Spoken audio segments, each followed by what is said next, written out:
Assalamualaikum warahmatullahi wabarakatuh. Apa kabar Ananda semuanya?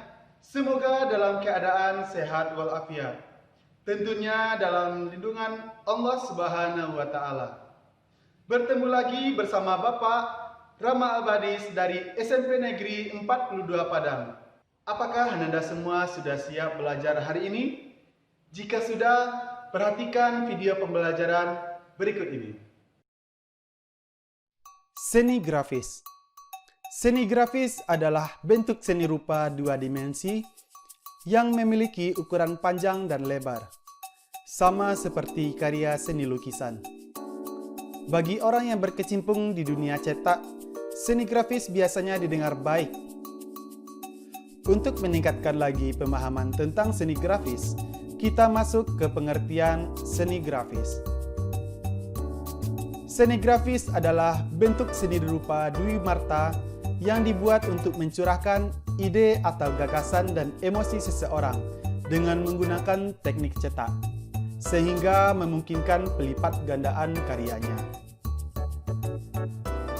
Grafis berasal dari bahasa Yunani, yaitu graphein, yang berarti menulis atau menggambar.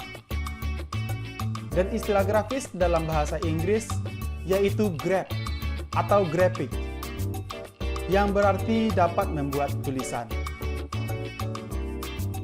Seni grafis diciptakan di atas permukaan, disebut dengan plat. Plat yang dijadikan sebagai media meliputi papan kayu, plat logam, lembaran kaca akrilik, atau batu litografi. Lalu, teknik apa saja yang digunakan dalam membuat seni grafis? Yang pertama yaitu teknik cetak dalam atau intaglio print. Teknik cetak dalam menggunakan prinsip penggoresan imaji ke atas permukaan. Artinya cetak dalam dibuat dengan bahan cetakan dari aluminium atau kuningan, yang permukaannya ditoreh hingga menghasilkan goresan yang dalam. Lalu tinta hanya dituangkan. Setelah itu, kertas yang sudah dibasahi dengan air lalu diletakkan di atasnya. Setelah itu muncullah gambar yang telah kita buat sebelumnya. Yang kedua yaitu teknik cetak tinggi atau teknik cukil. Teknik cetak tinggi menggunakan klise atau acuan atau alat cetak yang akan menghasilkan gambar dari bagian yang menonjol. Prinsipnya hampir sama dengan cetak dalam. Yang membedakan adalah bagian yang menerima tinta. Jadi, dalam cetak tinggi ini bagian luar atau bagian yang tingginya yang menerima. Contoh paling gampang cetak tinggi adalah yaitu stempel. Yang ketiga yaitu cetak saring atau sablon. Salah satu proses teknik yang menggunakan layar atau screen dengan kerapatan syarat tertentu.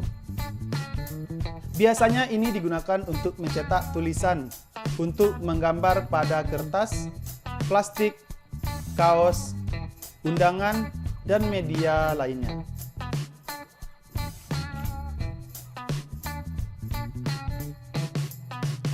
Yang keempat yaitu cetak datar atau planografi.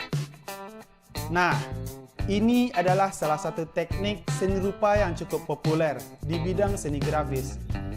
Sudah jelas sekali namanya cetak datar. Jadi tidak dalam dan tidak tinggi. Dalam cetak datar, yang klisenya yang mempunyai permukaan berupa bidang datar dengan prinsip saling menolak dan menerima antara tinta dan air. Teknik cetak datar sendiri terdiri dari beberapa macam. Salah satunya adalah monotipe. Prinsip kerja paling mudah dalam cetak datar atau planografi bisa kita jumpai pada printer yang sekarang kita sering gunakan. Selain monotipe print, ada juga teknik litografi yang berasal dari bahasa Yunani yaitu litos atau batu dan graphen atau menulis. Jadi, prinsipnya hampir sama saja, hanya beda media, yaitu medianya adalah batu. Batu yang digunakan adalah lempengan kapur.